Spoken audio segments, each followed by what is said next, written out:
Okay, guys, welcome back. We just finished up a fantastic training session here in Greensboro with my guests today. I'd like to welcome Ashleigh Snow and Bob Koch from Remax International. Thanks for coming. Thanks for having us. Yeah, thank you. Awesome. And so I want to kind of dive into our presentation today for those that weren't able to attend the live event. The topic that we've unpacked is one that is not a sexy topic, not something that's just people are running out to learn about, but it's something that's super important, and it's going to drive dollars to the bottom line for agents across the nation. And that is the idea of emotional intelligence and how we as agents in this emotionally charged world that we live in, and emotionally charged job and career that we decided to go into, deal with various different types of issues and do it effectively to make the client experience great. So, guys, let's just kind of dig into this. Talk about, what agents need to do, how they can get started, and to really kind of take in and figure out who they are, how they want to present themselves, and make better conversations and better understanding of their surroundings and the emotions in this world. Mm-hmm. Well, I think it all starts with self-awareness, right? So we're looking inward. If we don't understand ourselves, we're not going to understand anyone else. And self-reflection, I think in the world that we live in today, we're so busy. We're always putting out fires. We're going 1,000,000 miles a minute. And I think it's rare for us to stop, pause, and look inward to determine, how is this situation making me feel? It's a topic that people would assume is common sense, but it really takes some proactivity and intentional reflection to understand. Yeah, it's that aspect of what are the triggers in my life. And when you actually self-reflect and look at different things and the activities that you're doing on a daily basis, you start to understand, like, there are some habits that I have that some of those habits might directly correlate to how I handle specific things and, what makes me tick on a regular basis. An example that we use today is having a daily routine. And if you miss a step in your daily routine, what does that do to you? Like, subconsciously, it kind of changes how you handle things. But the other component too is a lot of us like to watch the news, right, in the morning. And subconsciously, there are things that we watch in the news that are potentially a trigger that are going to shape how we look at our entire day. And we're not reflecting on those aspects and being able to say, maybe I need to cut this aspect out so that I can change the dynamic that I work through on a daily basis. Absolutely. So, when you mentioned that today about the news thing, it just was like an aha to me. Because, the first thing I do, I get up, I pick up my phone, I look and see what's going on, and then I turn on the news, and I'm watching the same news channel, just like everybody has their news channel that they watch, Mm-hmm. and they're feeding the same information to you, how they want it delivered. And it was like, that absolutely sets the tone for the day. It sets the tone because they're talking to me before I talk to my kids, before I talk to my wife, before I talk to anybody. I'm being talked to by talking heads. And that absolutely affects your outlook and your response to something, because that's what you're feeding. What you feed into your head is what the outcome's going to be. Mm-hmm. Yeah, 100%. So, as we're looking inward, what are some techniques? What are some things that we can do as agents? Obviously, turn off the news. That's a pretty clear cut thing. Turn off the news. Don't watch it until X time. But what are some things we can do to be cognizant of the things that we're putting into our world, and how we're receiving things and how we perceive ourselves, to be able to then go and take those and expressly understand what other people are going through? What are some tools and techniques we can use? Mm-hmm. Well, I think it's all about mindfulness, right? So meditation. And when a lot of people hear the word meditation, they think immediately, I can't do that. I can't sit still for 15 minutes. And really, that's not what it's all about. It's really about being intentional in your thoughts and, not just zoning out while you're doing different tasks. While you're doing the dishes, are you thinking about a million other things, or are you focusing on what you're doing in the moment, right? So that's all mindfulness. Another great way to increase your mindfulness is daily journaling. So it doesn't require a lot of time, a few minutes in the morning, a few minutes in the evening, even when you're out on the road, opening up your notepad in your phone and jotting down, this is what happened. This is what made me feel, or this is how it made me feel. Not only is it a great release, but it makes you more self-aware of, okay, in this particular situation, this is how I'm inclined to act. How can I change that reaction that was negative or impulsive into a positive outcome? Yeah, and I think one of the things around this component is we're talking specifically in the real estate space, right? But I would argue that as a human being, everything that you do in your daily life all talks to each other. We don't get to silo what we do for work completely separate of our life.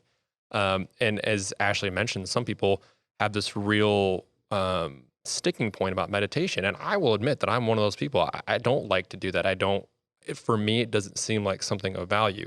However, there are other practices that I do in my role. Like in the mornings when I sit down at my computer, our initial reaction is to look at our email right away.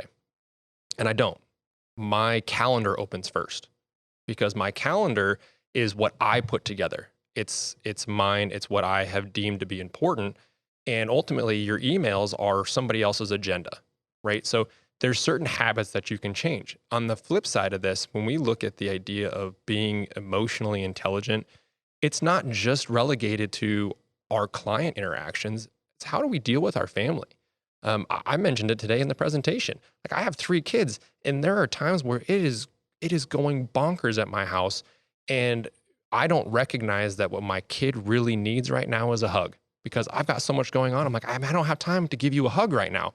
When in fact, I should be paying attention to that particular emotional point and making some of those adjustments because at the end of the day, nobody's dying on my watch. Right? There's nothing that I'm doing right now that is going to be a life and death circumstance. So taking that step back, reflecting on the journaling aspect, like how can I improve myself holistically, not just in my business, but in my life as a whole and kind of create that transformational attitude. Absolutely. So one of the things that, in a lot of what we do, a word that comes to my mind, and it seems very apropos in this, is for those that are, like myself, this is not natural. This is not a natural thing for me to be an emotionally intelligent individual. This is something you have to intentionally decide, I want to be better at this, and then put things in place to help yourself get there. Because it's like anything, it's a muscle. You have to flex it, you have to work it to be able to get better at it. And so some of the tools, the meditation, the self-reflection, the journaling, things of that are looking inward and getting to know yourself and figuring out what your triggers are and, notating what those triggers are and then eliminating them or pushing them to where they're not becoming such a magnifying piece of who you are. So once we do that, we can't unpack emotional intelligence in a 25-minute podcast, but once we have taken care of ourselves and we have put some things in place, we're putting the good stuff in, putting the triggers aside. The next component of the emotional intelligence is those that we're in communication with, in contact with. And so what are we doing? How are we being able to figure out how to handle and come to the table with a better sense of our surroundings to help our clients, and that's what this is geared around in the real estate world, help our clients or just the other person on the other side of us to provide a better experience? So I'll run with that one. So one of the things that we brought up today was this acronym of CARE, and we love acronyms, but CARE. And the first part of that is communication. So you had mentioned that just a second ago, but like the communication aspect is huge. I think one of the things that I found valuable as a presenter today was the interaction from the agents in the group. And one of the things that was said was, I sit down with all of my clients and one of the main things that I do is I ask them how they want to be communicated with. Like that's a whole different level of interaction when you have your own preconceived notions, but you have now understood that you need to take that step to find out what your clients need. And is it through text message? Is it through phone call? Is it through email? I mean, do you want to be, do I need to download the WhatsApp? And that's how I need to communicate with you, right? So I think that communication piece is important. The other side of that is communication is so paramount in everything that we do, because it's that back and forth conversation that helps uncover everything. It's how we hear people. It's how we, hear tones and voices, how we hear nervousness, or how we hear anxiety, or how we hear anger. We're also in that communication piece. It's also that physical part, right? When you're sitting down with somebody and you see them twitching, or you see them moving their eyes in different directions, you see them playing with their hands or something, like all those things are communication indicators that help us understand, where we need to go with things.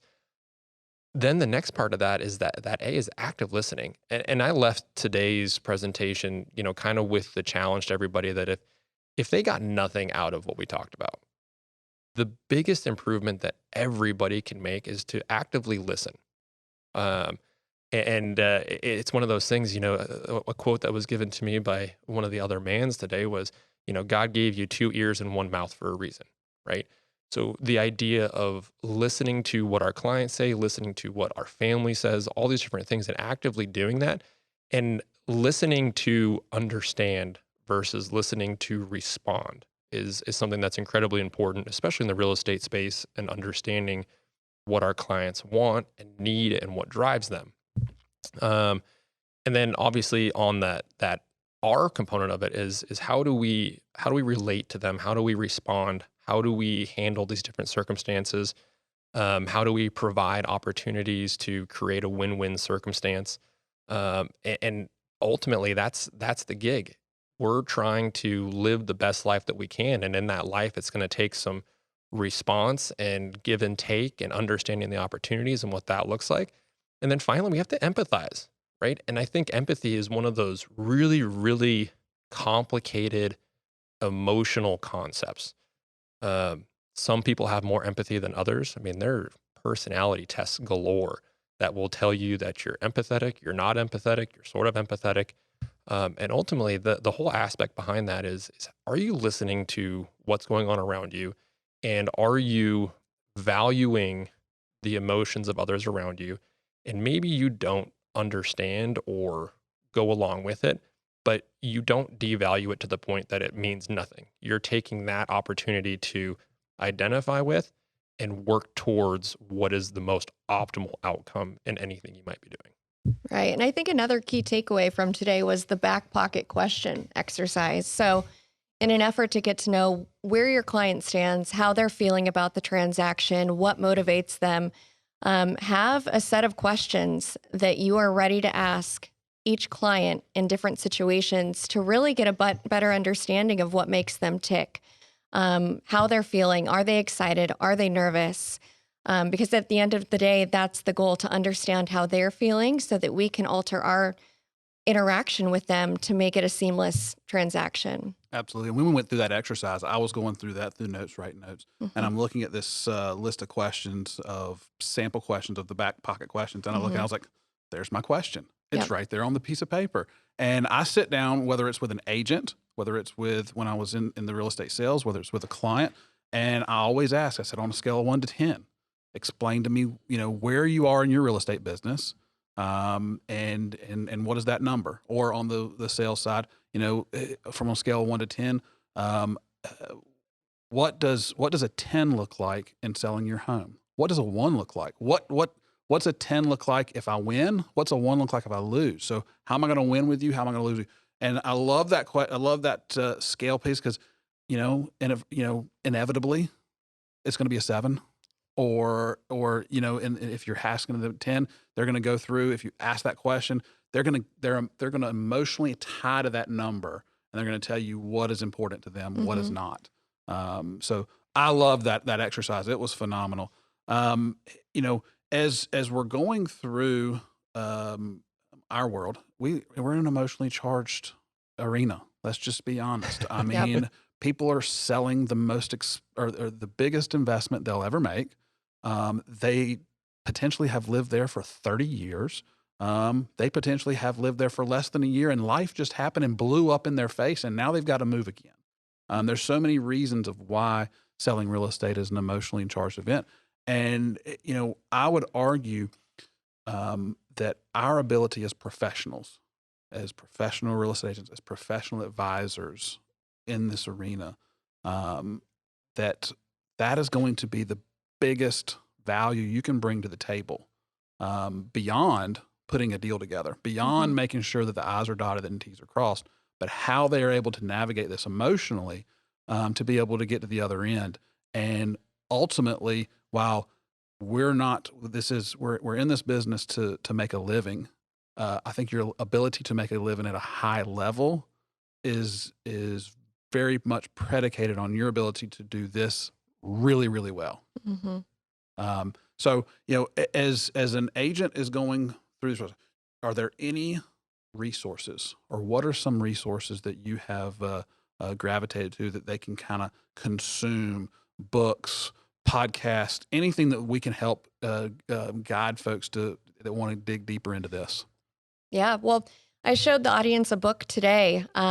Practicing Mindfulness, I believe, is the title, and I found it on Amazon. It was one of the top rated books. And like I said before, a lot of people hear the word meditation and it sounds daunting. They don't think that they can do it. And really, this book, there's exercises from 3 minutes to 15 minutes, and it's applicable to day-to-day tasks, right? So it's mindfulness while driving. I mean, how many times have we driven somewhere, we've parked, and we got out of the car and we're like, how did we get here? Because our mind is so consumed with everything else that's going on in the world. And, it's starting small, right? So there's a ton of apps out there for meditation, for mindfulness, where it's 2 to 3 minutes a day, and habit stacking. So we talked about a morning routine, and if one piece of that morning routine is off, your whole day is off, right? Everyone has, the sequence in which they do things. So if we can add morning, journaling or meditation into that sequence in the morning, then that's a really easy way to just get into the routine of being more mindful. Yeah, no, for sure. And it's funny that you bring up the idea of habit stacking, because I think subconsciously in society, we have all stacked a habit in that didn't exist, right? We've all stacked a smartphone in as a habit, right? In the morning, I get up in the morning, and the first thing I do is I get up and I grab my phone, and it walks around wherever I go, right? It's coming with me, and I'm looking at things when I'm on. I'm looking at the news, or I'm looking at Facebook, or I'm looking at all these different things. And that's maybe not a healthy habit, but that habit stacking thing, it doesn't have to be hard. It can be a small commitment of time. And I think that's an important thing to note there. And it's something that I take away from it, because I mentioned earlier that the meditation and those things are very much out of my wheelhouse. Something that I have always found to be very valuable is confiding in an accountability buddy. And that person could be a friend, it could be a coworker, it could be a mentor. I mean, we're in the real estate space. Coaches are a huge thing. But an opportunity to share some of these, when we talk about the idea of getting frustrated about things and having triggers, a lot of times it's nice to have somebody who we can say it out loud to. And sometimes even just saying it out loud changes our whole perspective on what was the trigger. Like, oh, wow, maybe that wasn't such a big deal, because now that I'm saying out loud, it seems maybe petty. But at the same time, it's important to get that out there. And if you have somebody that you can talk to about that, and they can kind of hold you accountable if something is going on, or maybe they're with you at something and you start to get triggered, it's an opportunity for somebody to help you grow, because they can say, hey man, like, are you okay? Like, let's talk about this. What did we talk about? And you have that. For me personally, I'm fortunate that I have a spouse that keeps me in line, but that's a big part of it, is that I can share anything with her, and she's going to give me a completely different perspective than what I have, because she is so different than me. And so between, adding some of those little daily routines, having somebody that you can share your goals, plans, and strategy with, your GPS, but also share the challenges that you have. It's hard to admit that self-reflection piece. It's really hard to admit you have a challenge, but if you can get that off your chest and look to improve it, you're exponentially going to change in your life. It's going to be transformative. Absolutely. I can tell you right now, speaking for myself personally, that was the biggest and most important investment that we've made in our lives is adding that third party coach. Yes. My wife, I'm with you. My wife is completely opposite of me. And when I say something out loud, she is very quick to be able to tell me all the reasons why that is irrationally, and 99 times out of 100, she's exactly right. Yep. Because I'm in my headspace, I'm in it internally, and I've built up a lot of things that are irrational behind the thought process. But the coaching aspect of stuff is huge because not only do they, in the best scenario, they're not tied to you emotionally. Mm-mm. They're logical. They're able to hear you out. They're good at listening. They're a very good active listener. But then they've also got the wherewithal to be able to guide you in a better place to make you better. I would argue that's probably the most important thing that we've introduced into our world. We're trying in our brokerage world. We're trying to do the same thing for our agents. And for those that want to, meeting with them one-on-one, again, whether it be in the deal doctor stage or whether it be in the business building stage or whether it be in the I'm scared about what's going on in the world right now stage. It's being able to be there, listen to them, and then provide a perspective that they can't or that we can't internally get to by ourselves. So that is phenomenal. Guys, I just want to say thank you so very much for traveling from various parts of the country, from Colorado and South Carolina, to meet with us today, to host this live event, to sit down with us on the podcast. We really appreciate it. You guys are a big part of our business, a big part of our successes, and we really appreciate it. Thank you very much. It was a pleasure being on here. Yeah, Awesome. Thank you for having us. Thanks, guys. Y'all have a great one. We'll see you again soon.